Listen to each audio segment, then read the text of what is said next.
Thank you. Good evening, everyone. I call this regular council meeting Wednesday, November the 8th, 2023, 7 p.m. to order, and to acknowledge we are on the traditional territory of the Stahelas. Next order of business, please. The next order of business is introduction of late items. Is there any late items? I have one late item, and that's from the Chief Administrative Officer for a verbal report from a closed meeting. So we can add that to make that item I. Next order of business, please. Mr. Mayor, 12I? 12I? 12I, correct. Okay, thank you. The next order of business is approval of agenda. Do I have a mover for approval of the agenda as amended? Move Maywood. Moved by Councillor Facio, seconded by Councillor Jackson. Any discussion? Call the question. All in favor? Opposed? Nobody opposed. Passes unanimously. Next order of business, please. The next order of business is adoption of council minutes. I'd just like to bring council's attention to page 5 of the agenda package. Minutes of the special council meeting of October 12th. There's just one typo. It's at the top of the page. Under the first 2 bullet points, it says discussion ensued surrounding public input at advisory commission meetings. There should be planning in between advisory and commission. That's just an error on my part. So I would be asking that they would be adopted as amended, please.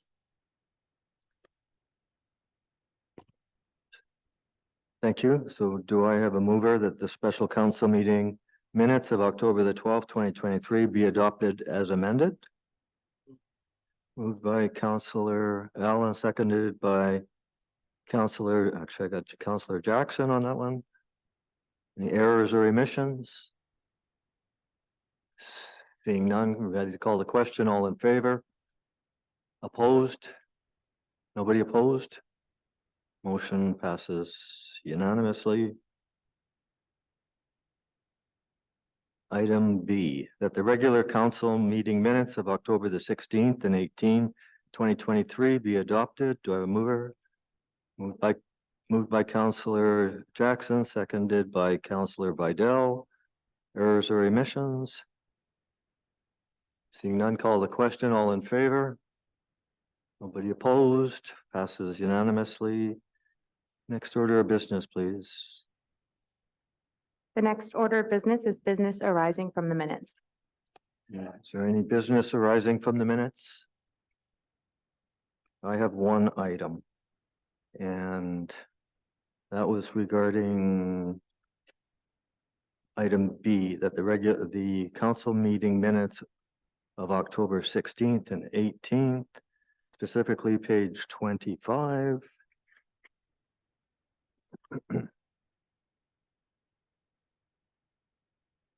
And that's item C. So under the community charter, the right of the mayor to recall, I wish to recall the motion on C, which is that staff be instructed to take no further action concerning these 4 oak trees until council has had an opportunity to review the arborist report and explore preservation options for them. So that's already been moved and seconded.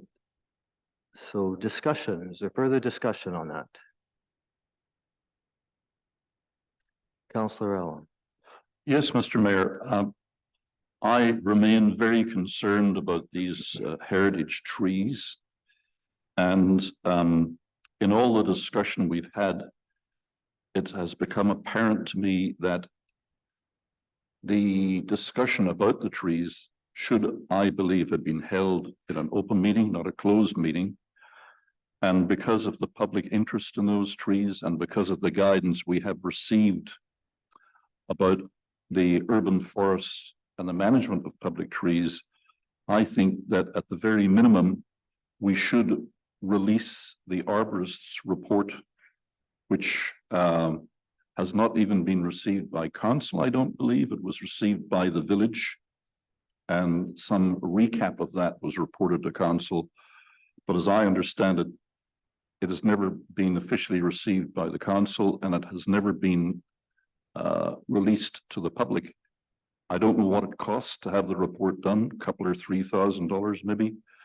I believe it's public property, and I think that the public has an interest in it, and I would like to see that report is released tonight by a resolution of council, so the public can understand the condition of the trees as assessed by a professional arborist. And I'd like to make that motion, that the arborist report concerning the 4 oak trees on West Lillooet Avenue be released to the public. So Counselor, I'm just going to stop you there. So Okay. there's already a motion on the table, and that's a revote.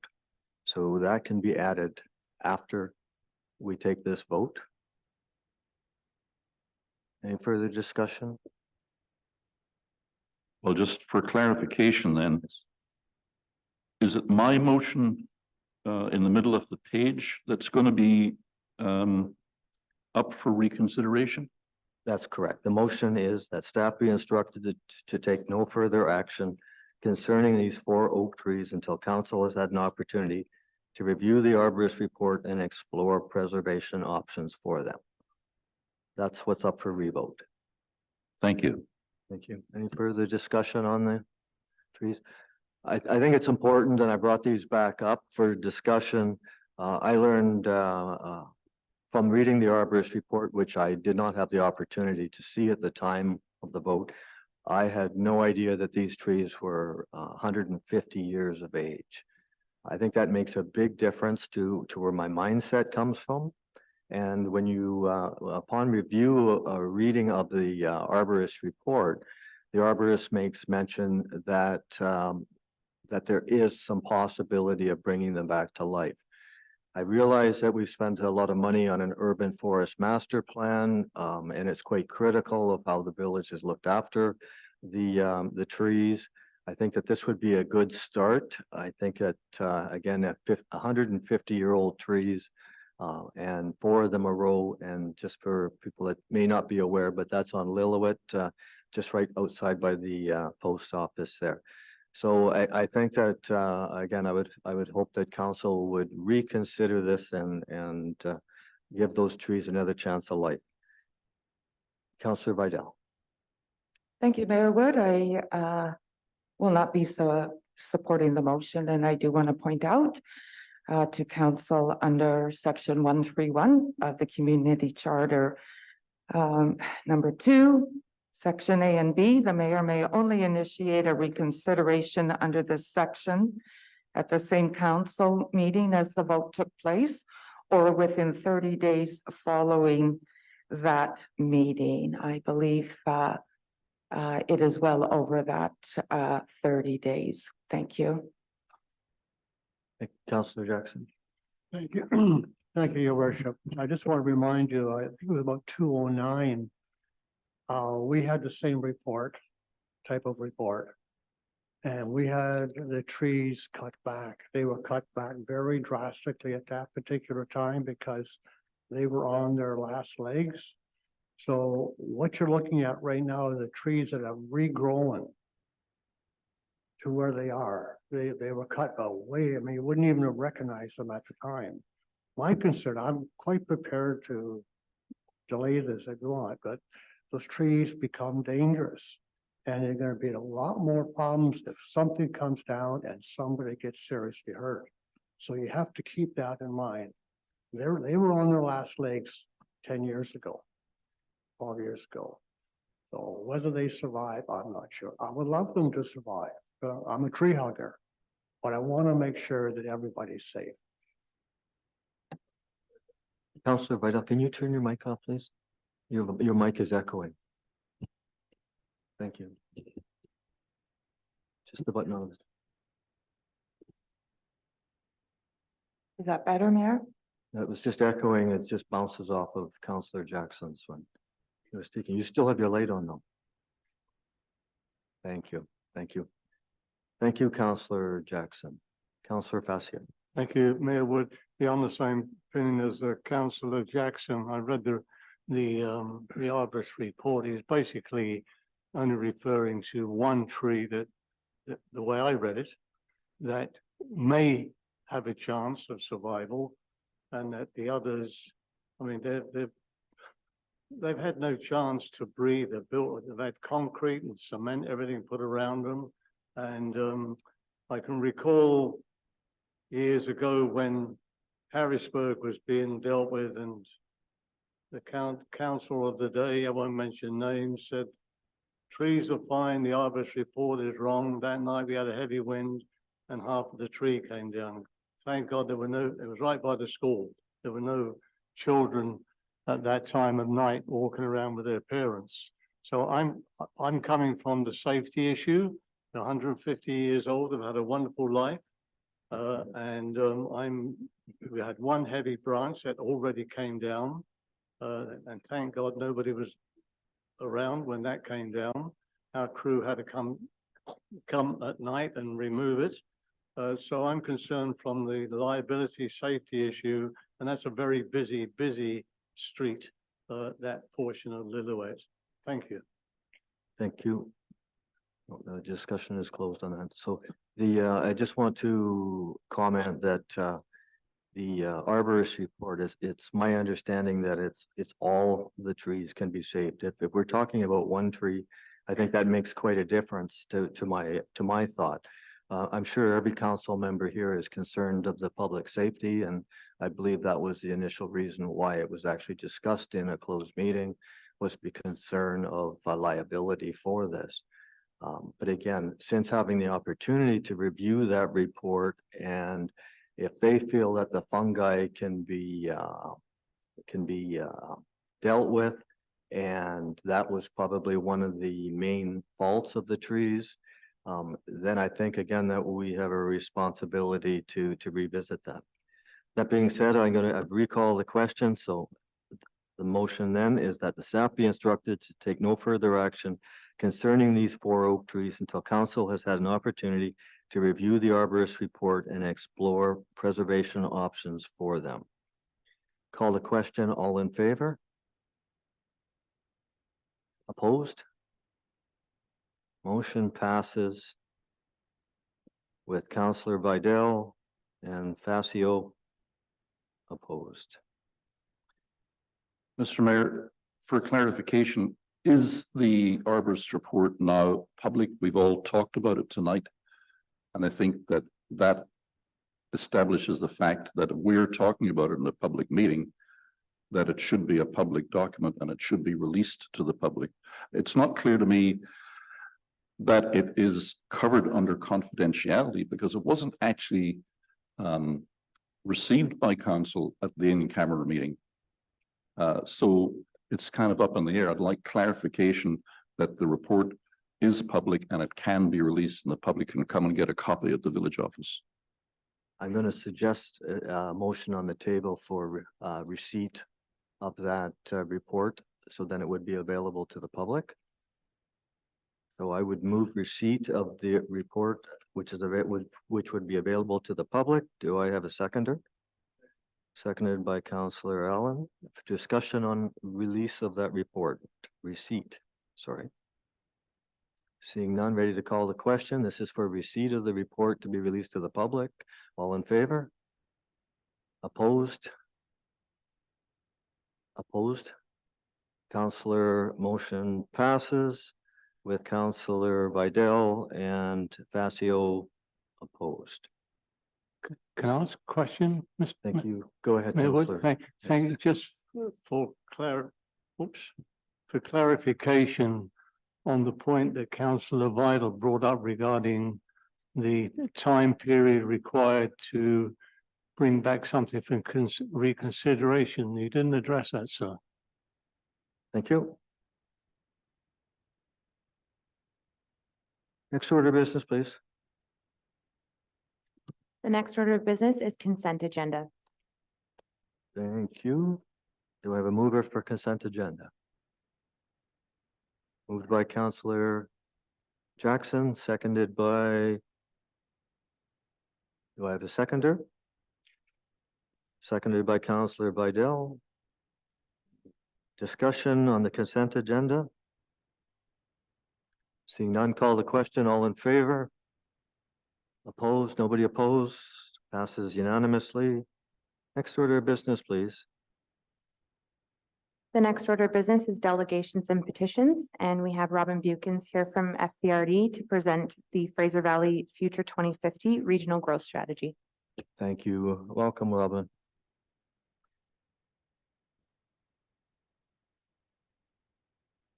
So thank you, Mayor and Council. So we're very happy to be here today to present on the regional growth strategy. So just a little bit about the FRD before we jump into the regional growth strategy.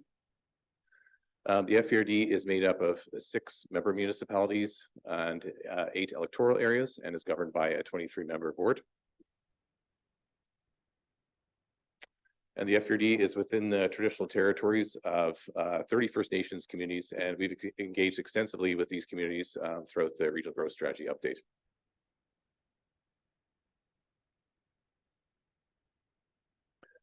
So what is a regional growth strategy? It promotes coordination between municipalities, regional districts, and Indigenous communities.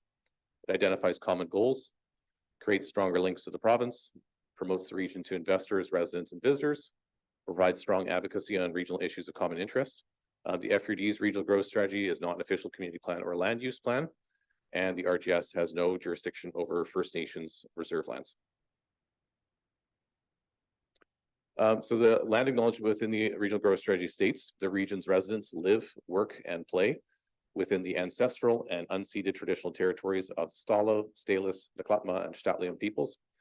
In recognition of this truth, the FRD is committed to playing a role in advancing reconciliation with Indigenous peoples who have all lived on these lands since time immemorial. So the FRD and the Lower Mainland more widely are experiencing significant growth. So within the FRD, we're expecting the population to rise to approximately 500,000 people by the year 2050. And we're also adjacent to Metro Vancouver, who's experiencing extensive growth as well, increasing by another 1 million people. And being near Metro Vancouver provides a lot of opportunities, but also provides some challenges in relation to transportation, air quality, and outdoor recreation. So the regional vision states that the Fraser Valley Regional District will be a network of healthy, vibrant, distinct, and sustainable communities that accept responsibly managed growth, while being committed to protect the land resource and the natural environment to ensure that a high quality of life is accessible to all.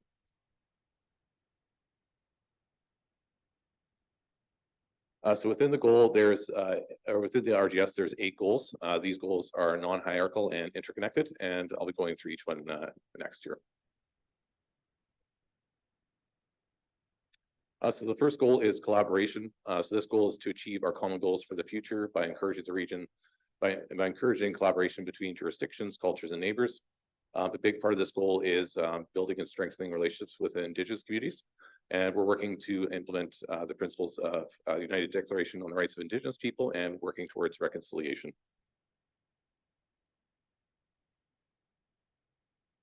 Also within collaboration is working together to ensure success. So the FRD is only one party implementing the regional growth strategy. We rely on many different partners. And one of the most important of those is our member municipalities. So we very much look forward to working with you as we implement the regional growth strategy. The second goal is focus on economic strength and resiliency. So within this goal, there is policies to create employment opportunities for employment education, promote growth and development in agriculture, supporting employment lands, and working to attain the region's full tourism potential. So the Lower Mainland and the Fraser Valley are dealing with a shortage of employment lands. So we've added a number of policies within the regional growth strategy to address these needs. And these include implementing the recommendations of the Clean Economy Study, supporting the agricultural industry, technology, and innovation in alignment with the Future of BC's Food System report, and developing and maintaining an employment lands inventory.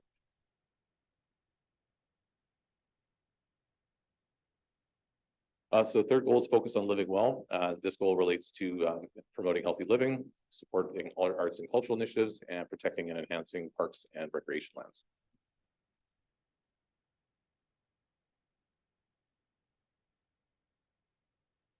So goal 4 is essentially how the region is going to grow in the future. So this goal explores concentrating growth in urban centers, maintaining the character of rural communities in the electoral areas, promoting sustainably regionally scaled resort developments, and ensuring housing choice and affordability.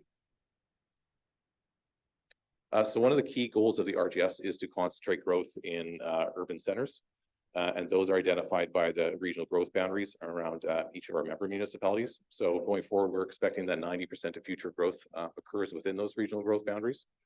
And that's already taking place in many ways.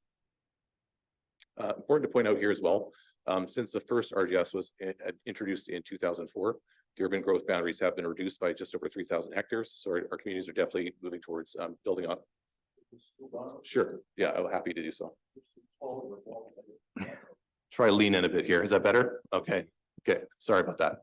So I was just saying that the regional growth boundaries have been reduced by approximately 3,000 hectares since the first regional growth strategy was approved in 2004.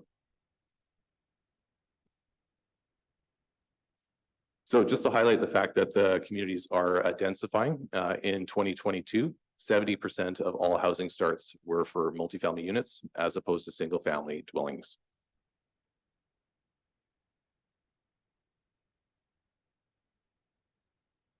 Also, the region is dealing with a very serious housing affordability challenges. So within this goal, we have areas to support diversification of housing, supporting housing for particular needs, including seniors, families, and people with special needs.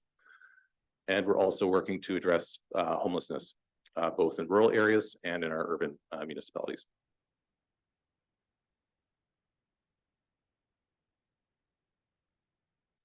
So goal 5 is focused on ecosystem health. So within this goal is focus on monitoring and protecting air quality, protecting watershed health, and protecting biodiversity. Goal 6 is focused on transportation and mobility. So within this goal, there's 2 main policy areas. The first is to create a region-wide network of affordable and convenient transportation options that safely and efficiently facilitates the movement of people and goods. And the second is to promote active and alternative forms of transportation that prioritize pedestrians and cyclists. So just some statistics on how people in the FERD are currently moving around. So 76% of FERD residents work within the region. Almost 60% of FERD residents live and work in the same city.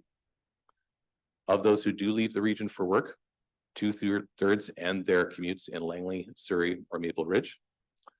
And 90% of all trips that start in the FERD also end in the FERD. And another thing to highlight here is since 2006, public transit ridership in the region has almost doubled. So on screen is our transportation priorities map. So I'll highlight a couple things here. We've got Highway 1 identified as a critical priority. So this is improvements to Highway 1 for transit or HOV lanes, as well as making it more resilient and including active transportation infrastructure. Also of interest to this region is we've got the Agassiz-Rosedale Bridge identified as a priority. So we're advocating to the province to improve or replace this bridge. And I'm going to highlight something on the next slide as well here. So this is our transit map. One of the key areas of interest for this area north of the Fraser is we've got a proposed bus route between Agassiz and Mission. So we'll be working with BC Transit in the future to try to ensure that this route gets built out. Another key connection that's happened quite recently for the FERD is if you look at the orange arrow as it moves to the far left of the screen there, that's the Fraser Valley Express route. It's now connecting directly from Chilliwack and Abbotsford into Lougheed Station at Burnaby. So people can connect directly to SkyTrain. It's been very, very successful.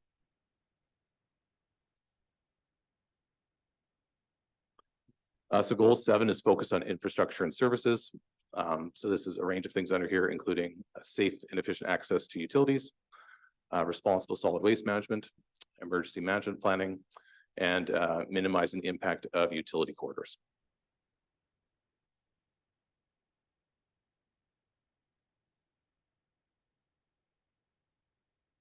So goal 8 is focused on climate change.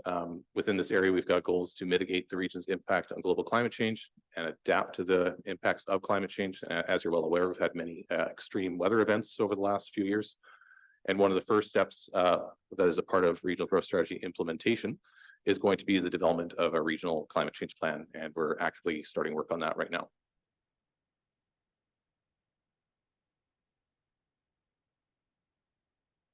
So some of the next steps, so we're currently presenting to affected local governments. So these are member municipalities and adjacent regional districts. We're hoping to have second reading of the regional growth strategy in December. Then in January will be the start of a 60-day referral period that's set out in the Local Government Act. And then if that all goes well, we're hoping for third reading and adoption of the regional growth strategy in early spring of next year. After it is approved, there'll be a 2-year period for member municipalities to update their regional context statements. So this is a statement within the official community plan that outlines how your official community plan is aligning with the regional growth strategy. So thank you for the opportunity to present, and we're happy to answer any questions. Thank you. Do we have any questions, Councillor Allen? Yes, Mr. Mayor, or your worship, I suppose, through you to the gentleman. This bylaw that you're bringing forward, will that include a projection of what you anticipate the growth rate will be in Harrison Village? Because I know that your current ORGS does have projections in there as to what they expect the growth will be in the village of Harrison, and it's a very low growth rate at the moment. Do you see that changing? So we do have an estimate for population. Okay. We do have an estimate for each member municipality that's a part of the regional growth strategy.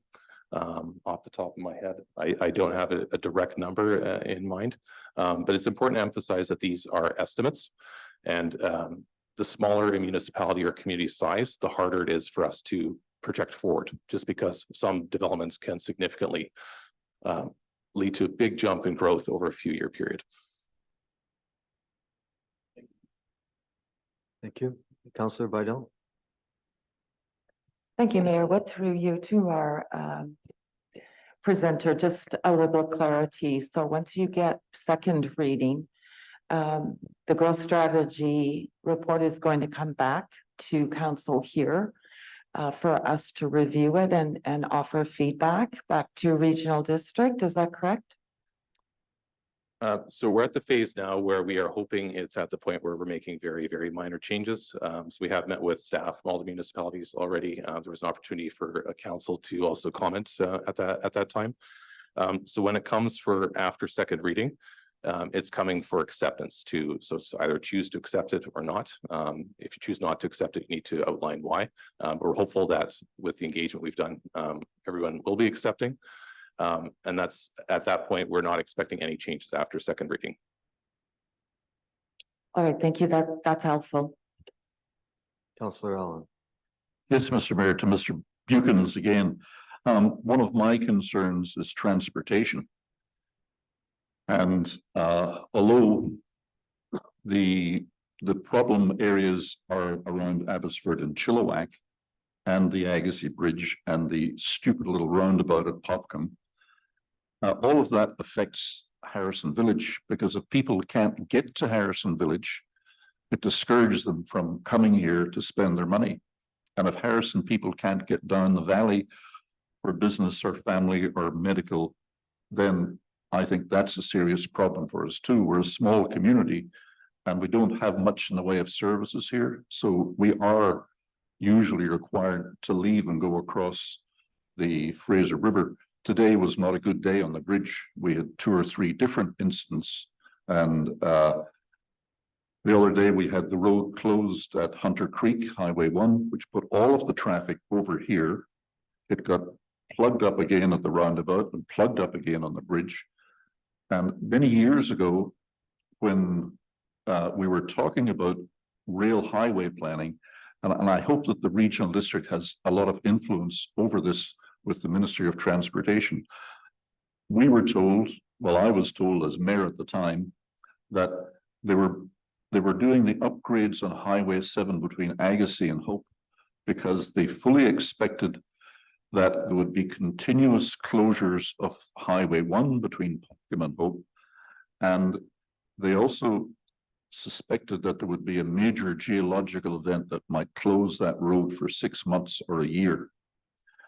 And while they said that and they improved the road between Agassiz and Hope, they did nothing to improve the bridge. And instead of improving the access from Highway 1 to the bridge, they put an obstruction in it, being that silly little roundabout.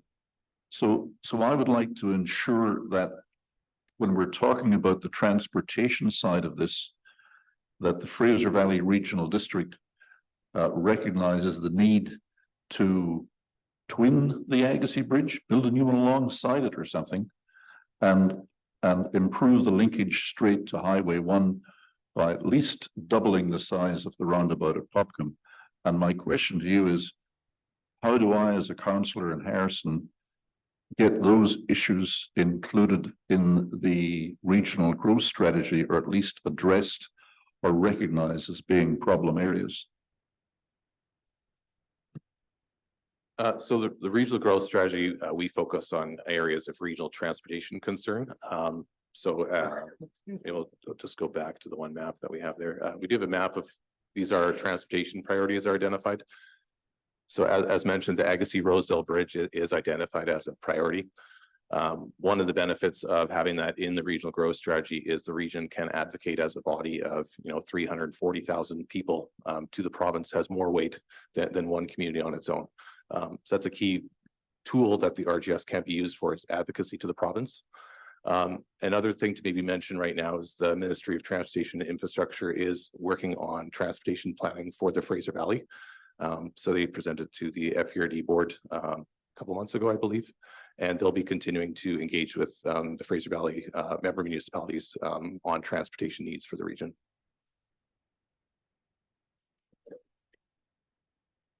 Councillor Facio. Thank you, Mayor Wood. Thank you for your presentation and both of you coming out this evening. As far as transportation has been concerned, it wasn't too long ago. We had was the Greyhound bus coming into Harrison. Things have changed tremendously since then with the increase in the BC Transit, more rides during the week and on the weekends. And also the anticipated now route from Agassiz to Mission, which is the next major route to be opened up, hopefully sooner than later. And of course, the route from Agassiz, I include Harrison as well, to Hope was a big move on behalf of BC Transit to get that section moving for those people in the, not just in Hope, but on the reservations who had no transportation as such to get into Agassiz or Harrison to do their grocery shopping and those sorts. So the regional district has come a long way in this transportation in the last 10 years or so. So it's improved tremendously. There's always room for improvement, obviously. But the other parts is that like Robin says, all these things they put together are estimates and things change, but you have to have a plan, and this gives an idea of the plan up to 250. And I did report out at the last council meeting regarding transportation from the regional district as well. So thank you very much for your presentation, much appreciated. Further discussion on this? Yeah, seeing none. Yes, thank you very much, Robin, for coming here tonight. Appreciate it. Thank you very much. Thank you.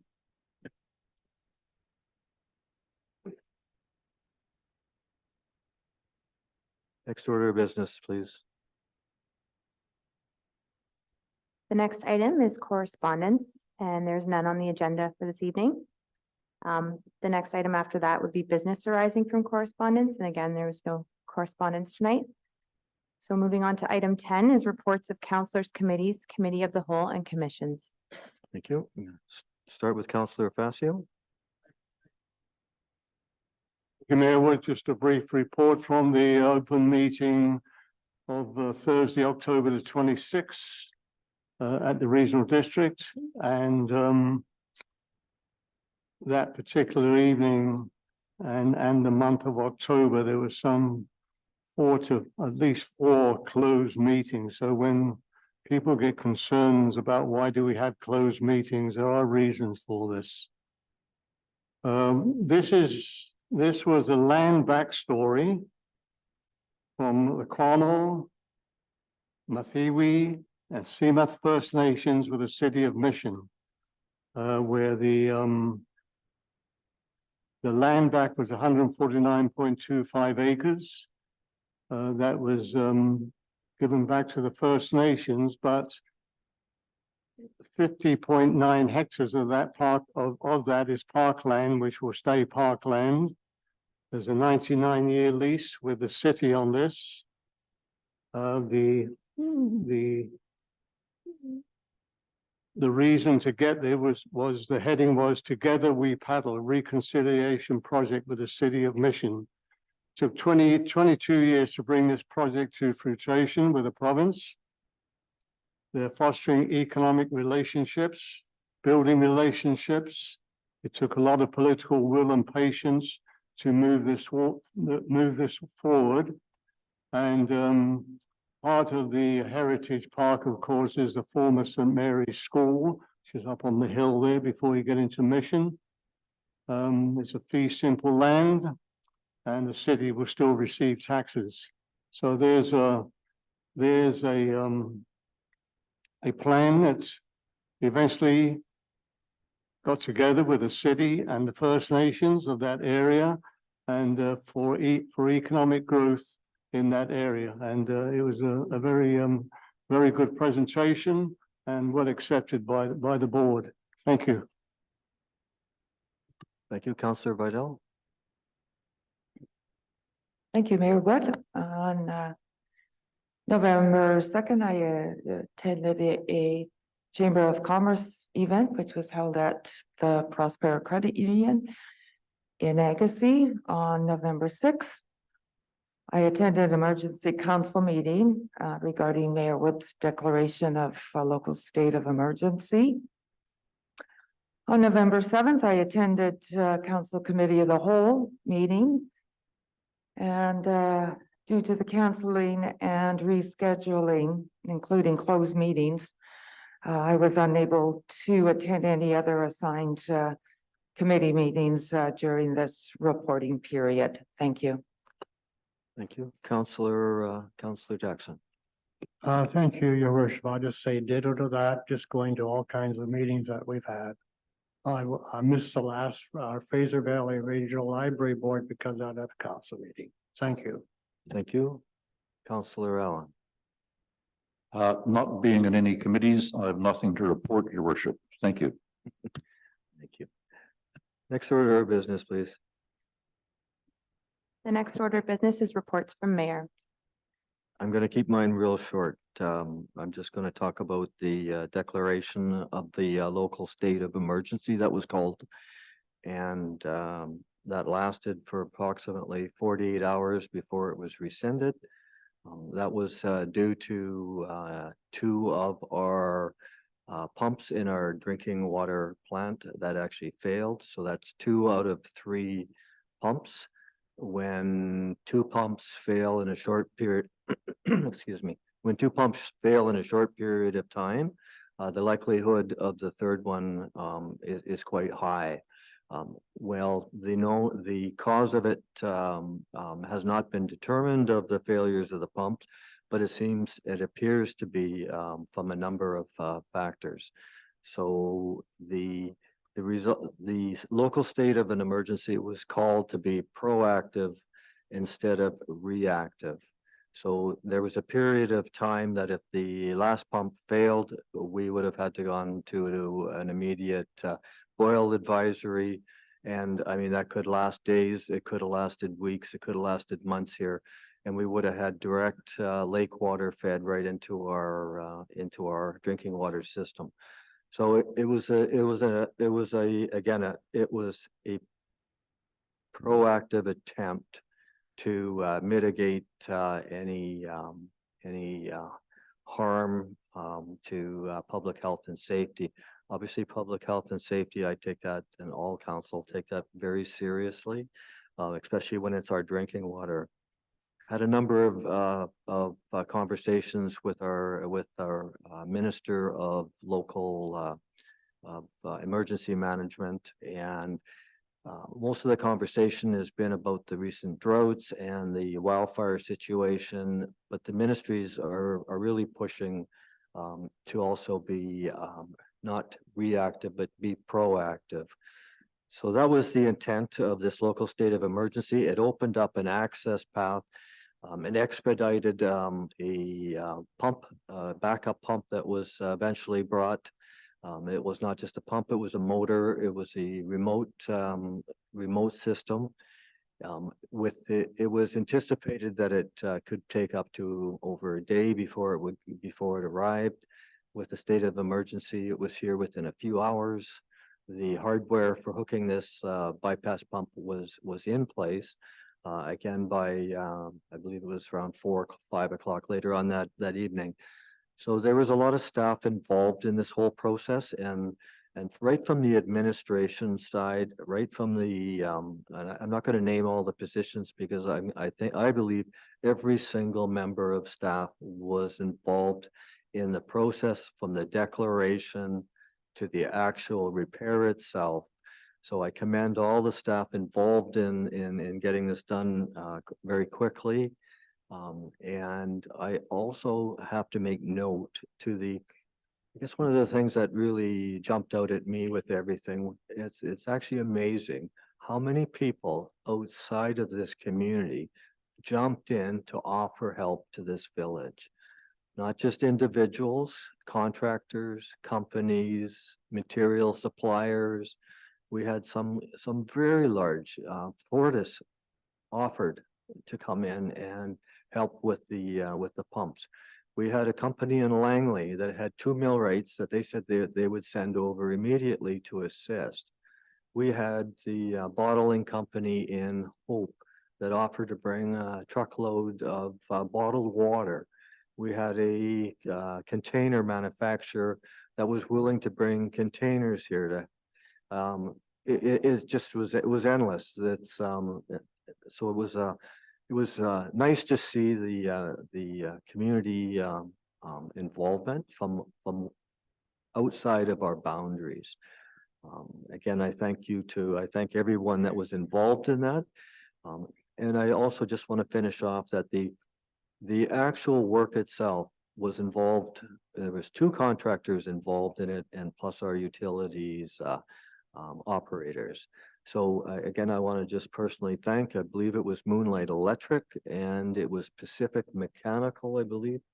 Again, we worked with our utility operators. All 3 of them worked all side by side to get this done in a very expeditious manner. Again, thank you to all of them. Next order of business, please. Mr. Mayor, can I just make one comment on that? Yes, go ahead, Councillor. Can I? Go ahead, Councillor. Yeah, well, thank you for managing that situation as capably as you did, Mr. Mayor. I think it was a good exercise and it proved that we can respond when we need to and can be prepared. Do I understand that we now have at least 1 spare pump on the shelf ready to be put in if a pump fails in future? There is a spare pump that actually has been ordered, and I believe it was a 9-week minimum delivery time. So it's a long ways away.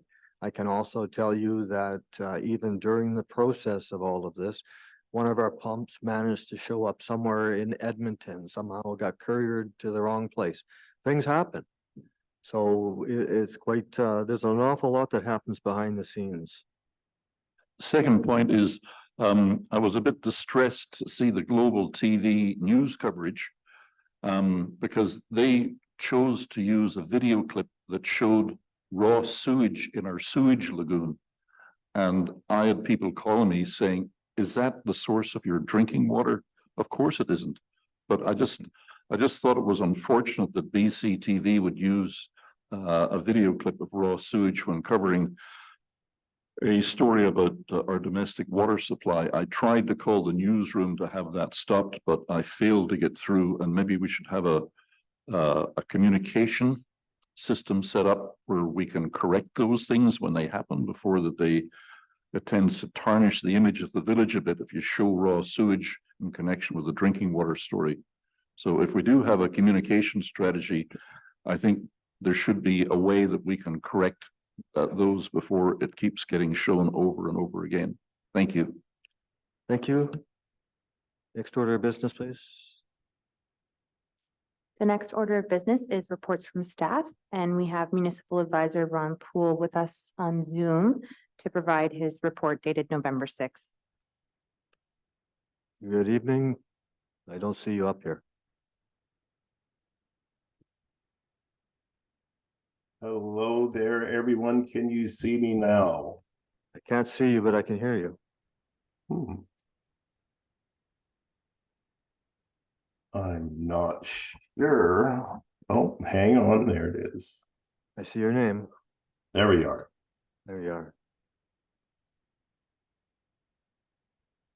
So good evening, Mayor and Council. It's good to see you, albeit virtual. Usually I'm down there in person when I present.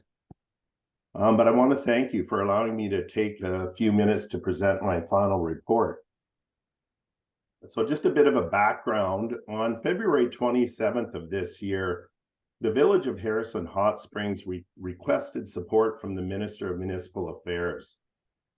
The Inspector of Municipalities, in a response letter back to Council, noted that a municipal advisor would be provided to the village, whose role would include providing governance workshops and support to Council and senior staff, with a focus on good governance and responsible conduct, including consideration and development of a code of conduct and Council roles and responsibilities.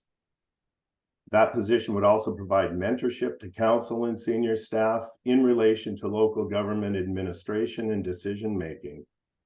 And last of all, the position would assist Council and senior staff with the assessment and implementation of strategic priorities. In that letter, Council was advised that the municipal advisor is a neutral third party with local government experience who will serve as support, mentor, and as a liaison between Council and senior staff, with a focus on building professional relations and effective Council practices. So the final deliverable of that contract with the Ministry of Municipal Affairs is the preparation of this report with recommendations to the Village of Harrison Hot Springs Council. So I chose to write this report under topic headings that I feel best provide a path for Council to continue to move forward. Since my contract formally ended on October 31st, it had been extended a couple times since I started in March. The first topic is Council roles and conduct. So since the October 2022 election, Mayor and Council, as we know, has struggled to become a cohesive and effective governing body. It has been difficult for Council to understand that they must operate as a whole and not as individuals. Decisions are made democratically by voting. A Council member's real authority is how well they can influence others around the table. And this can only be done through properly conducted meetings where everyone's opinions and comments are heard and respected. Meetings are meant to encourage dialogue and collectively find the best solution to a problem or challenge. The mayor sets the tone, ensuring that the agenda is adhered to and that everyone is heard and allowed to speak. I still feel that this is an area that all of Council would greatly benefit from with further training.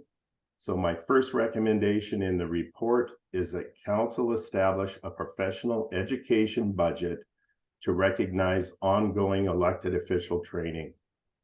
This would include parliamentarian rules, and as you know, I am not a registered parliamentarian, so I've listed some there so that Council can actually understand some of the processes involved in conduct at meetings, as well as further training in the role of mayor and council. And my recommendation there is looking at a past elected official, most likely a mayor.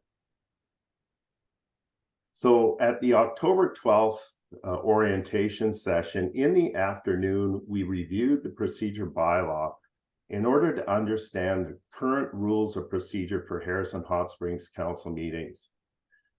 There was agreement in the room that changes should be made to improve that bylaw. And so my second recommendation is that council revise the current procedure bylaw. There was a lot of good feedback and input at that session. Now it should be brought forward to an open meeting for, updates and further revisions. The second topic area is setting strategic direction.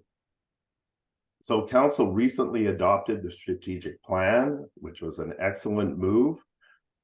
This plan, which came from a public planning session in August, took into consideration feedback that was received from the public. A strategic plan is not static and should be a flexible plan to recognize change that occurs over time in a municipality. The strategic plan is considered a high-level guiding document which sets out the vision and priorities of the village of Harrison Hot Springs. And the plan establishes a framework in which the operations can align with council's vision. Additionally, the official community plan describes a long-term vision of the community. Section 87 of the local government notes that these plans are a statement of objectives and policies that guide planning and land use management. They impact a community's sustainability and resilience. They outline the long-term development plans for a community, and they also outline how a local government plans to exercise its powers. The OCP is currently sitting at third reading, having undergone a public hearing. My third recommendation is that council finalize the adoption of the official community plan. The next topic area in the report is communication. What I found was that much of what is being said at council is also what is being discussed on social media. All members of council should understand the appropriate and inappropriate use of this form of communication. It is not to stifle council, it is just to ensure that in your positions as elected officials, that you are using that form appropriately. Council needs to be cognizant that the municipality has an established policy that deals with their use of social media communication. My fourth recommendation is that mayor and council review and understand the existing social media communication policy, which is 1.32. At the October 12th orientation, there was concern that the mayor was unaware of items that are put on the council agenda. It is the corporate officer's responsibility to prepare that agenda. Once it's drafted, it is discussed with the CAO, and the CAO should establish that regular meeting, and I believe there's one that is regular now, in order to ensure that the mayor is aware of all items on the agenda. It's important that the mayor and CAO continue to commit to this meeting in order that the presiding officer is aware of and is briefed of what is being dealt at the next meeting. There should be no surprises to the mayor or anyone else who is chairing the meeting. So my fifth recommendation is that the mayor and CAO continue with those regularly scheduled council briefing meetings. My next topic is the staff. The village of Harrison Hot Springs is fortunate to have such a high degree of professionalism from a relatively new staff. My time in Harrison Hot Springs working with both interim CAO Kelly Ridley, your current CAO Tyson Koch, and all senior staff has been nothing less than extremely professional, respectful, and thoroughly enjoyable. The organization has gone through high staff turnover since the election, and attracting good talent is difficult.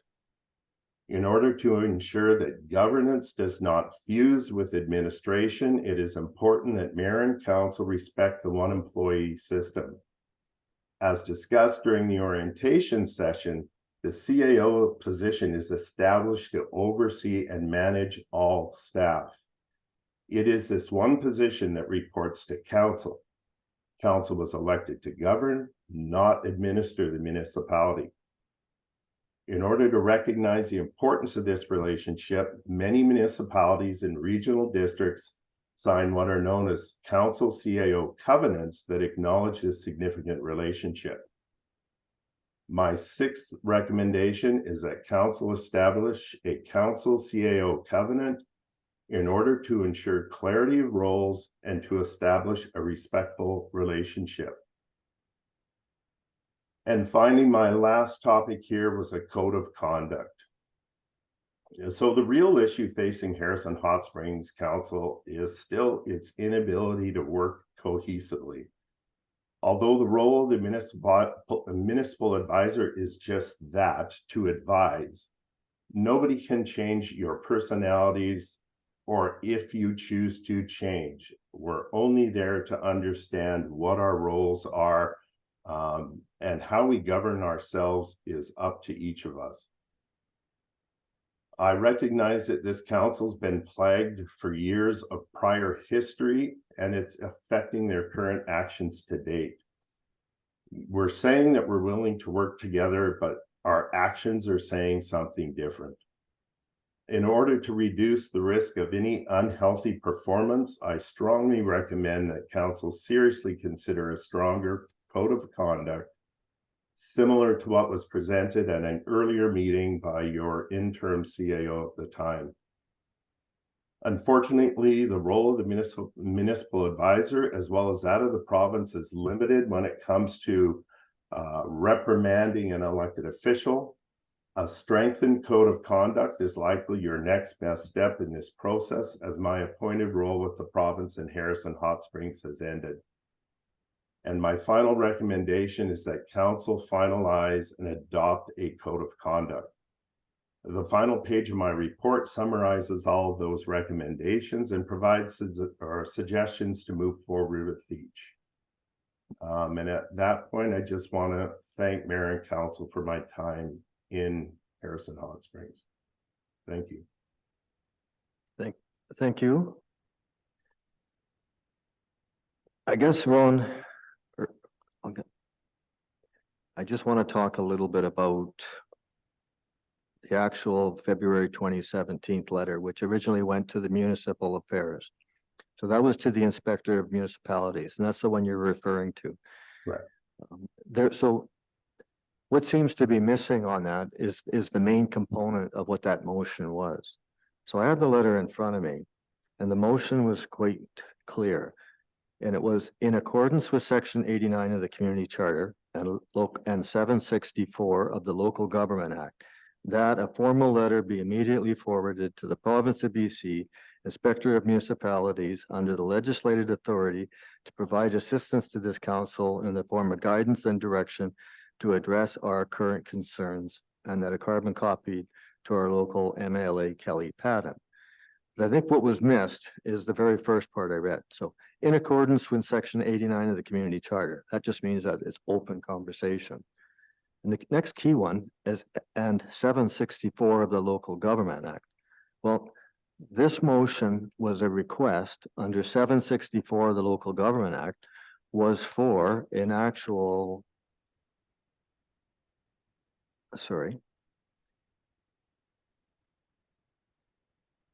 764 of the Local Government Act, Division 2, is to the Inspector of Municipalities, and that is a request for an inquiry. So the request from the village through this resolution was for an inquiry. You know, it's unfortunate that while you were here, that the conversations which plague 99.9% of our problems are from closed meetings. Our conversations between you and I we could not discuss anything from a closed door meeting. So our conversations were, in my mind, fruitless. It didn't help what the resolution of council requested. Before I continue on, I just want to say, Mr. Poole, you did an awesome job with our strategic planning session. I loved it. You brought us into a new world here, something that the village hasn't seen in a long, it's a long plan, very general strategic plan. You were able to take this council and put something down on paper. Well done. But my concern again goes to, we're in serious trouble still. Within 5 hours of the last time you and I spoke, I have spent the last 3 weeks on a daily basis dealing with allegations from one counselor to another counselor, to a calling of a closed meeting, to changing a closed meeting, to procedural fairness, trying to get counselors in a closed door meeting where the judge and jury is done behind closed door meetings. That can't happen. If an individual wants to make an allegation against the mayor or a counselor, that needs to be done in an open meeting. You can't just make an allegation against somebody, go into a closed door meeting where that individual can no longer talk about it no more. The person doesn't even know what all of the allegations against them are, and they're pounded with a whole bunch of allegations against the same members that voted against them. There's no one that's going to go into that closed door meeting. And I refuse to go into any further closed door meetings in this type of atmosphere. So it's order, Councillor.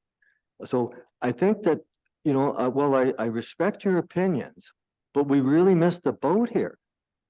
There has been so much that has happened in these closed door meetings. I'm talking about stuff that you couldn't even comprehend. I would never have believed what could happen. Absolutely, I guarantee you that the worst thing that's in your mind, you're not even close to what's been happening here. I'm asking you, and I begged you, we need the help from the inspector. We need an inquiry into what's happening here.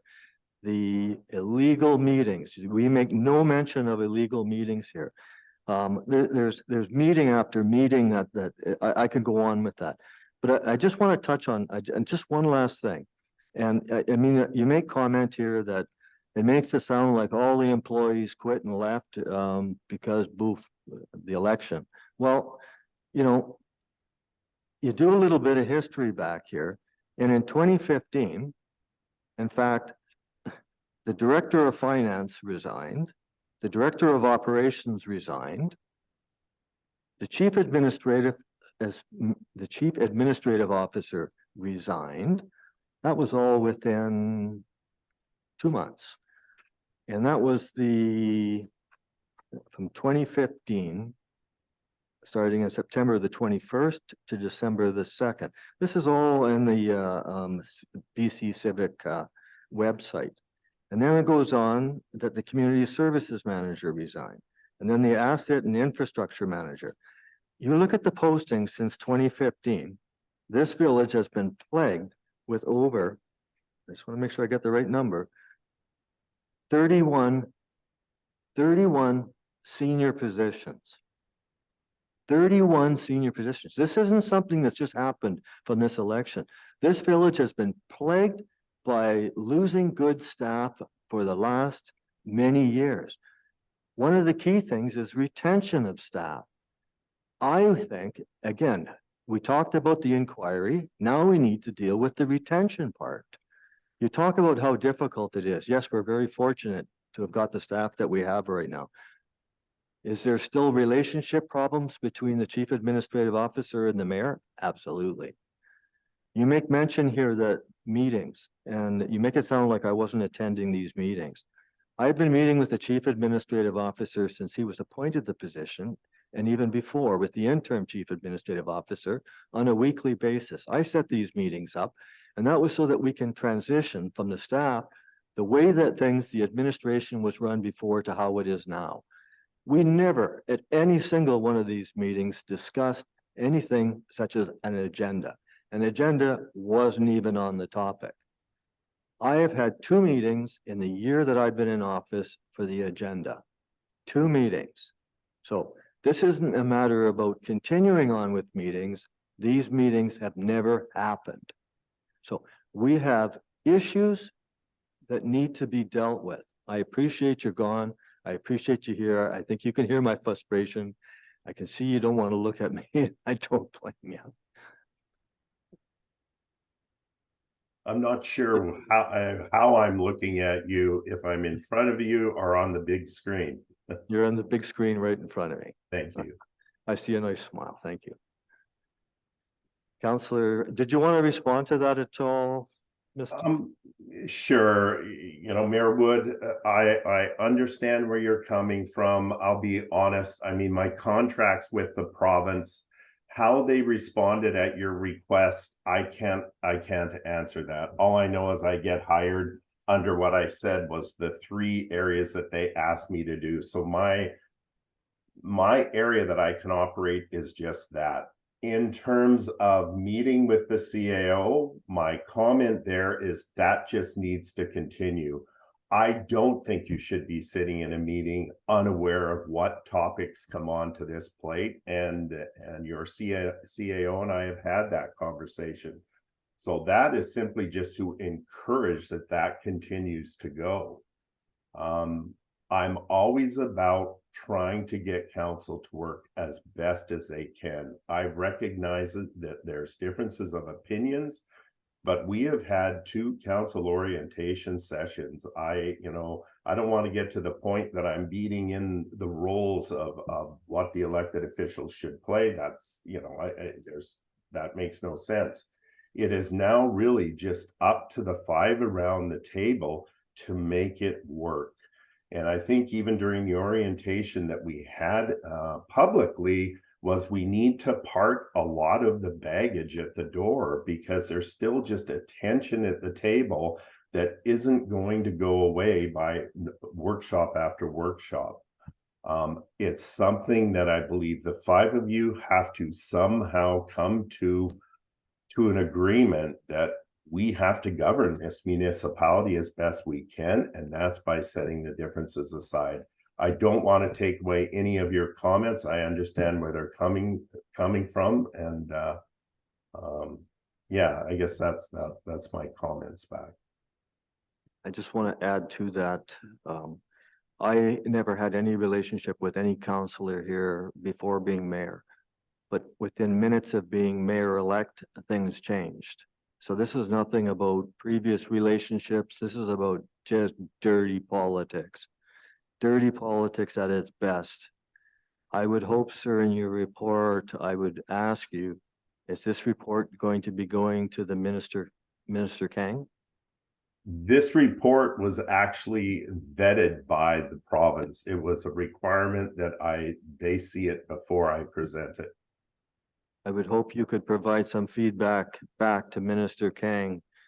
And again, I can't stress enough that the request in the council resolution was for an inquiry. We need that inquiry. We need to look after the staff. We need staff retention. Thank you. Councillor Vidal has a question. Thank you, Mayor Wood, and thank you, Ron, for your report and presentation. And with that said, I'm going to put a motion on the table.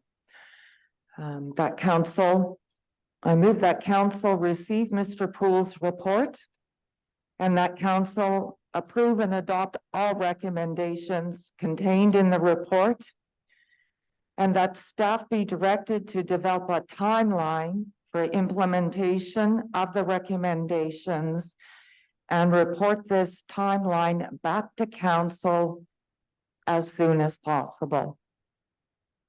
I have a seconder, seconded by Councillor Allen. Sorry, seconded by Councillor Facio. Moved by, so discussion. Yes, Councillor- Mr. Mayor. Councillor Allen. Councillor Allen, that's me.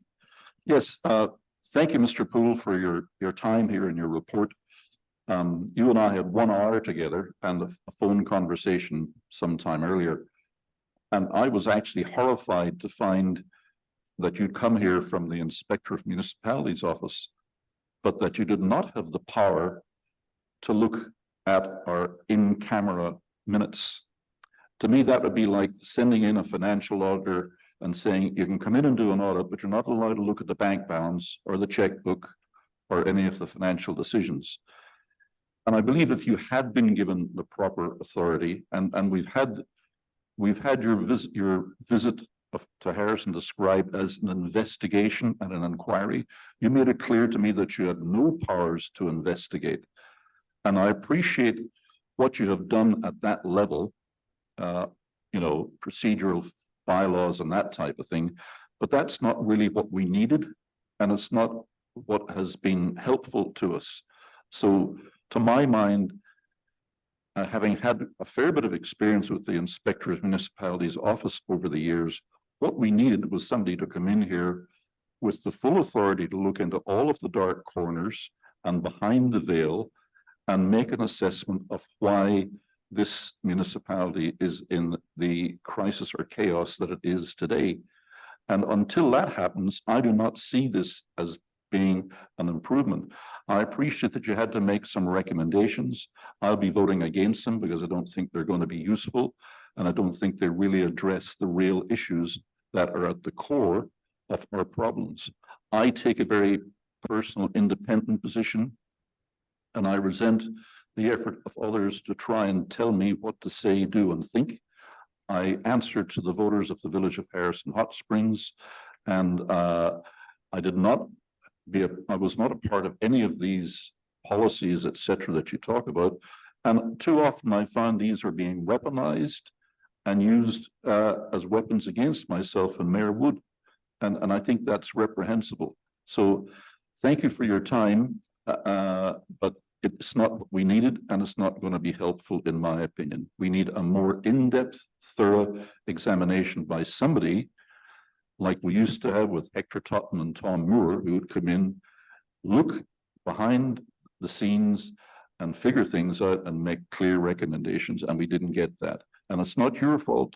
You were given limitations that I think were unreasonable, and I'm not sure that's what the village had asked for. Thank you very much for your time. Further discussion? Further discussion? No further discussion. Ready to call the question? All in favor? Opposed? Motion passes with the mayor and Councillor Allen opposed. I'd like to make one comment, Your Worship. Sorry, Councillor. I resent you telling the people out there that I am engaged in something illegal. I have never been engaged in anything illegal in my whole life. I have a very good reputation, and I demand an apology from you to saying that I am engaged in illegal actions for this community. I've worked hard my whole life here, and people know me. And you cannot say that. Any meeting I have attended had approval from any legal source that we can find. And that's Councillor Facio. and that is the truth. I would like you to apologize to me for making that remark. The order, please. The remark was for illegal meetings. Illegal activities was not the word. It was illegal meetings. This discussion is complete. Next order of business, please. The next order of business is item 12B, report of planning consultant regarding a rezoning amendment bylaw.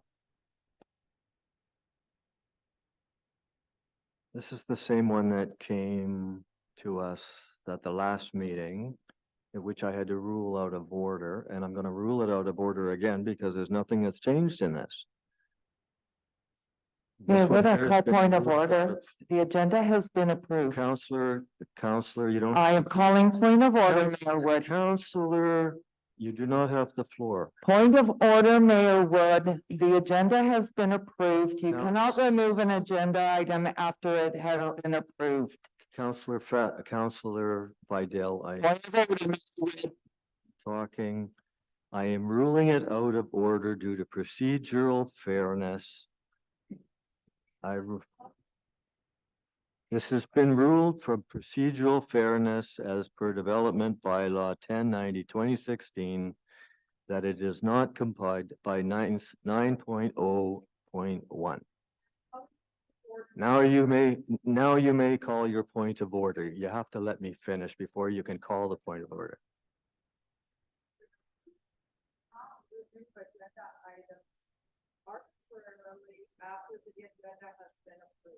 I just informed you, I was just reading to you why it has been called out of order.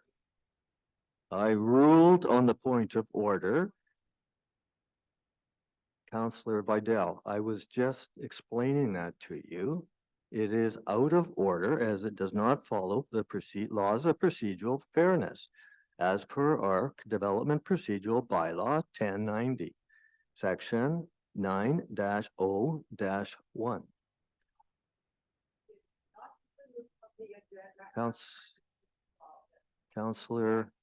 Counselor Vidal, you're out of order. Please sit down.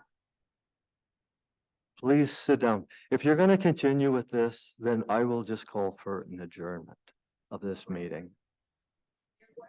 If you're not going to continue, I move. I have asked you, Counselor, to please sit down and move on. We've gone through this the other day, and we're going to go through this again. Counselor Facio, you do not have, Counselor Facio, you do not have the floor. You do not have the floor. I move adjournment. Do I have a seconder? Seconded by Counselor Allen. All in favor of adjournment? All in favor of adjournment? Opposed? We are adjourned. Thank you. Counselor Vidal, Counselor Facio opposed. Thank you, everybody.